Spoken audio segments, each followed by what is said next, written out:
Hello everyone, ఎలా ఉన్నారు? Welcome back. Marvel, DC కాకుండా ఏదైనా stand alone super hero movie చూద్దామనిపించింది. లైక్ కొరియన్‌లో 'ద విచ్' అని ఒక మూవీ ఉంది కదా! అలాంటిదే ఏదైనా చూద్దామని వెతుకుతూ ఉంటే ఈ 'శ్రీ ఆసి' అని ఒక మూవీ కనిపించింది. ఆ నేమ్ ఏంటో కూడా నాకు పలకడానికి రావట్లేదు. సో ప్లాట్ చాలా యూనిక్‌గా అనిపించిందని స్టార్ట్ చేశా. ఇదొక Indonesian action fantasy movie guys. Run time 2 hours ఉంటుంది. ఫారిన్ కంట్రీస్‌లో ప్రైమ్‌లో స్ట్రీమ్ అవుతుంది.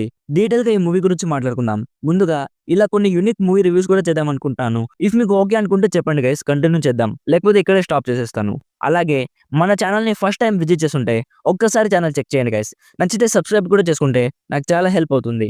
సింపుల్‌గా ఈ మూవీ ప్లాట్ ఏంటంటే, ఒక కపుల్ ఉంటారు. అందులో వైఫ్ ప్రెగ్నెంట్‌గా ఉంటుంది. టైమ్ పాస్ కోసం ఒక వోల్కనో దగ్గరికి వెళ్తారు. సడెన్‌గా ఆ వోల్కనో ఎరప్ట్ అవుతుంది.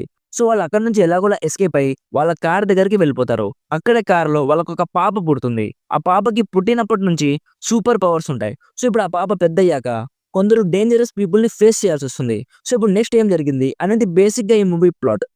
ఫస్ట్‌లీ మూవీ పోస్టర్ చూసాక ఇదేదో బావుంటుందనిపించింది గైస్. మూవీ స్టార్ట్ చేసాక గూడా ఫస్ట్ ఆ వాల్కనో సీన్ చూసాక గూడా ఇంకా ఎక్స్‌పెక్టేషన్స్ పెరిగిపోయాయి. ఈరోజు ఏదో మంచి మూవీ చూస్తున్నాం, అందరికి సజెస్ట్ చేయాలని చాలా క్యూరియస్‌గా చూసాను. అక్కడే పప్పులో కాలేసా. స్టోరీ అయితే నాకు అస్సలు నచ్చలేదు గైస్. చాలా డల్‌గా అనిపించింది. జనరల్‌గా సూపర్ హీరో మూవీస్‌లో వాళ్ళు ఆ స్టార్టింగ్ పాయింట్‌ని చాలా తెలివిగా రాసుకుంటారు గదా! ఫర్ ఎగ్జాంపుల్ మన 'హనుమాన్' మూవీ ఉంది గదా! అందులో ఆ లాకెట్ మన హీరోకి దొరుకుతుంది గదా! సన్‌లైట్ పడితే పవర్స్ వస్తాయి. సేమ్ 'క్రిష్' మూవీలో గూడా సన్‌లైట్ ఆ ఏలియన్ మీద పడితే అక్కడి నుంచి మన హీరోకి పవర్స్ వస్తాయి. బట్ ఇందులో సూపర్ పవర్స్ వచ్చే సీన్స్ అయితే చాలా సిల్లీగా అనిపించింది గైస్. విలన్‌కి కానీ, మన హీరోయిన్‌కి కానీ అసలు మోటివే లేదనిపించింది. చాలా డల్ రైటింగ్ అనిపించింది. పోస్టర్స్ అండ్ ట్రైలర్స్‌ని చాలా తెలివిగా కట్ చేశారు. మూవీ చూడాలన్న క్యూరియాసిటీ బిల్డ్ అయ్యేలా కట్ చేశారు. అసలు మూవీలో అయితే ఏమీ లేదు గైస్. యాక్టింగ్ కూడా అస్సలు బాలేదు.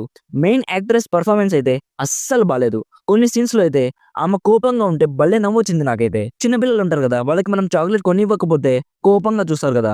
అలానే అనిపించింది. ఇన్ షార్ట్ ఇదొక టైమ్ వేస్ట్ మూవీ గైస్. మీకు ఎవరికీ ఈ మూవీ ఉందన్న సంగతి కూడా తెలీదు. బట్ స్టిల్ నేను చూసాను కాబట్టి జస్ట్ ఇన్ఫర్మేషన్ ఇచ్చినట్టు ఉంటుందని వీడియో చేస్తున్నాను. థంబ్‌నెయిల్ అలా పెట్టినందుకు I am really very sorry. ఈ మూవీని మాత్రం అస్సలు చూడకండి.